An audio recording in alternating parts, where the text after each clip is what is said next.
আজকে সকালে ঘুমটা ভাঙলো এই কিউটি পায়ের মুখটা দেখেই। নি তো নিজে সাত সকালে উঠে পড়েছেন, সাথে সাথে আমার ঘুমটাকেও ভাঙিয়ে দিয়েছে।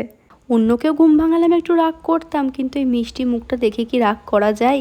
ওর মা আমার পাশে ওকে শুয়ে দিয়েছে আর ও আমার চুলের মুঠি ধরে টেনে মেরে মেরে আমাকে ঘুম থেকে উঠিয়েছে। আর সাত সকালে আমাকে চুলের মুঠি ধরে টেনে ঘুম ভাঙিয়ে এমন একটা মিষ্টি হাসি দিল যেন কিচ্ছু করেনি।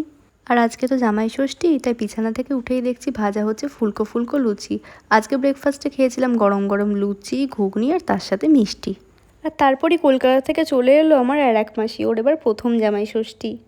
আর এখানে আমাদের ছোট্ট জামাই টাটা করে দিচ্ছে, হলুদ পাঞ্জাবি পাজামা পরে সকাল সকাল সে রেডি। এখন সে শ্বশুরবাড়িতে চললো জামাই ষষ্ঠী খেতে। আর সেদিন ওকে এত কিউট লাগছিল পাঞ্জাবিটা পরে, দেখেই মনে হচ্ছে চটকে দিই। আর এখানে আমার আর একটা মাসিও চলে এসেছে। আর জানো তো আমার মা বাড়িতে না জয়েন্ট ফ্যামিলি, আর সব মাসিদেরই বিয়ে হয়ে গেছে। আর অনেক দিন পরপরই আমার সাথে দেখা হয়, আর দেখা হলে গল্প আড্ডা আর ভীষণ মজা হয়।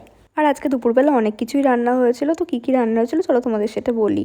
তো প্রথমে হয়েছিল মুগ ডাল, তার সাথে আলু পোস্ত, কাতলা কালিয়া, পমফ্লেট মাছের ঝাল, আর তার সাথে ছিল স্যালাড। তো চাটনি পাঁপড় দই মিষ্টি তো ছিলই, তো ওগুলো আমি আর খাইনি, সেই জন্য আমার আর ভিডিও করা হয়নি। আর তারপর বিকালবেলা খেয়েছিলাম একটা আইসক্রিম।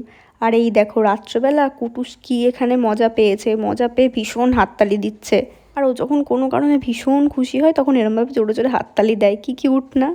তো আজকের ভিডিওটা এখানেই শেষ করছি, দেখা হবে পরের ভিডিওতে। সবাইকে বাই।